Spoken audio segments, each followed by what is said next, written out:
Good evening. I've been given some generous amount of time to introduce Swamiji, so I'm hoping I will do justice. I have some details also to give, things that I have never would have spoken of earlier. Without giving some dates, I'm going to give some details too in today's introduction. So every time the last 3-4 years introducing Swamiji is falling upon my head, I always start with this line: I have to introduce someone in whose glory I am myself basking. So it's a kind of a paradoxical thing to do, but anyway, it is my great honor and it is a blessing that I am having to speak about him today. So Swamiji was born to one of the most illustrious scholar of Vedanta of his times. Most of the scholars of Advaita Vedanta you find in southern India today were all students of Swamiji's father. His name was, and he was given the title Advaita Siddhi Ratnakara. So Advaita Siddhi Ratnakara, Rani Narasimha Shastri Garu, and his mother, Swamiji says, I have learnt all the texts of Vedanta from my father, and I have learnt Vedanta from my mother. And that great lady was Rani Sitama Garu. To those parents, he was born in Andhra Pradesh, and he had the blessed opportunity of learning various multidisciplinarily learning under some of the greats of his time. For example, Krishna Yajurveda he studied under Brahmashri Kompella Kameshwara Ghanapati Garu, who was a great authority on the Vedas himself, and that has so something that we don't often get to see Swamiji do in public is teach Vedic chanting. As a student of his who has learned that too under him, I have seen how even at this age his padapatha breaking, his krama breaking is so intact. When he would teach the Rudram, elaborate sentences, he would break with swara, which is not something that everybody can do unless you have learnt Veda in a perfect sense. So I remember once I had to learn some mantras from him for which I didn't find swara. I just wrote down the text and gave him. He marked the swara and gave it to me. That is how his knowledge of swara is also still so intact. So that is about his study under Kompella Kameshwara Ghanapati Garu. Then he studied Vyakaranam and Sanskrit Kavyas under Kompella Subbaraya Shastri Garu, who was considered to be Abhinava Panini, a great authority on Panini's Ashtadhyayi. And he was also a President Award winner. Both his father and Subbaraya Shastri Garu were President Award winners for their contributions to Sanskrit. And Swamiji also parallelly had a secular, quote unquote, secular education. He did a BSc first in Andhra University. He had a BSc degree. Then he went on to do a master's also. And his majors was in chemistry.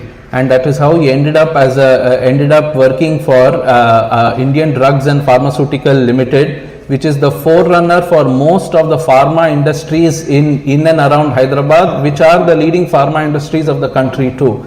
So he had a very successful career in IDPL as a scientist. He also parallelly was studying Vedanta under his father. I once asked him, what is the first book you studied under your father? Something all of us have to learn. He said, the first book I studied was Shabda Manjari under his father as a child. And then, of course, I then asked him, what is the first Vedanta book you studied? He said, Gita Bhashyam is the first I studied under his father. So those were also going on parallelly along with his career as a scientist, his studies in the university and all that. And then eventually, while he was working, he ended up doing PhD in synthetic organic chemistry under another great professor who was awarded Padma Bhushan Dr. Sukhdev, who incidentally just passed away last year in October at the age of 101. So he was a distinguished scholar in that field of synthetic organic chemistry. Swamiji's PhD thesis was titled Studies in Synthetic Organic Methods, and this is from Malti Chem Research Center in MS University Baroda, which was then and even now a top university for research in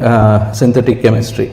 And then Swamiji subsequently, as even his life I'm giving all this introduction because there are a few people, many people who haven't seen or maybe heard of Swamiji earlier. Many of us must be knowing this already. He also had a second, he is not one to take praise easily. So it's very inconvenient for him to listen to all this, but for the sake of all of us, I am putting all these out. He had a second PhD in Sanskrit, and And not far from his scientific training, the second PhD was in Sanskrit, but the title is Studies in Krishna Yajurveda. This was under Professor Gopal Reddy Garu, if I am right, his PhD supervisor there, who was also in Usmania University, the Sanskrit department, did great contributions also.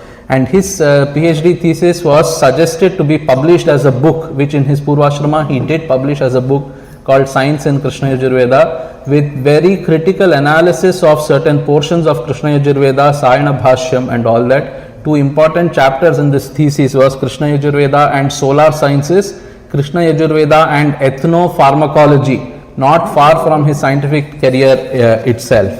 And he also takes great personal interest in English literature and world history, notably World War II history. People who have heard him know that he can quote battles in the war, battle generals, dates and those strategies all accurately from memory. It is something amazing, and with so much ease he also quotes great literary works in English also, like example Shakespeare, Wordsworth and all that we often hear from him.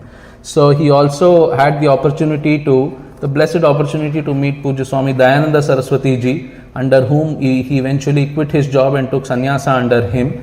So Puja Swami Dayananda Saraswati ji, whom we call as Puja Swami ji, was the founder of Arsha Vidya Gurukulam with three main centers, one here in Saylorsburg, Pennsylvania, and two in India, one in Rishikesh and the other in Coimbatore. So Swamiji is also currently the vice president of Arsha Vidya Gurukulam in Saylorsburg. And he has about more than 100 books, I suppose, to his credit, and some of them have been really highly acclaimed, of which in my as far as my knowledge goes, he is the only author who has translated all the 10 Upanishad Bhashyams of Shankara into English, and who has also done Gita Bhashyam translation and Chatussutri Bhashyam translation of Brahma Sutras. And I once again take this opportunity to fervently pray to him that he does the remaining portion of Shankara Bhashyam of Brahma Sutras too. Let us hope. And then some of his lesser known books, like he has, every time he critiques Puranas, criticizes I would like to say, but critiques Puranas, it's coming from great authority. He has also translated Srimad Bhagavatam into Telugu, Shiva Puranam also into Telugu. So you know when he critiques something, it's coming from great authority. And some of his English books, Saddarshanam, which is relatively recent, but is considered, I personally consider it as his magnum opus. It runs into about 700 pages. And then finally there are a pack of 3 books which I call the Essential Swami TV pack of 3 books.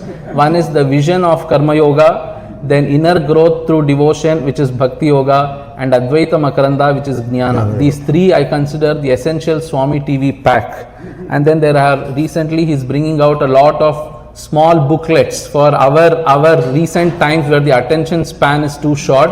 He has small booklets coming out now, some of which we have there for you to pick up. And one of those booklets is Shri Rama Jayam, which we are going to talk about. He has them separately in English and Telugu. And Swamiji's love for Srimad Ramayanam of Valmiki. Ramayanam means Ramayanam of Valmiki only. So Ramayanam of Valmiki is seen all through in his classes whenever he speaks, and it is that love, notably for Sundarakanda, I suppose, which he often talks about, that has fructified into the small booklet called Shri Rama Jayam. So while I conclude, I have a few lines to read, which I often say about Swamiji. I thought it's better I just read them as it is. It is difficult to speak about Swamiji because his trademark is his simplicity. He is so simple in his living and dealings that any description of it fails to capture its spirit. 2 traits of his that one gets to see when we observe him from close quarters is that everybody who comes in contact with him feels like this person considers me the closest of all people, and everyone, even if you have a brief interaction with him, goes back with that feeling. But if you look a little more deeper, you would see that actually he is in the state of samoham sarvabhuteshu name dveshyosti na priyaha. Equal love towards all people means equal disinterest towards all people also. or equal disinterest towards all people means equal love towards all people also. That is the state in which Swamiji is. So I often say I have never met any other person who is as highly learned and yet as humble, approachable and completely dispassionate as him. And that is Swami TV for you. I have a lot more to say, but I will quit because he is punctual in his dealings and it is 5:59. Over to Swamiji. Thank you.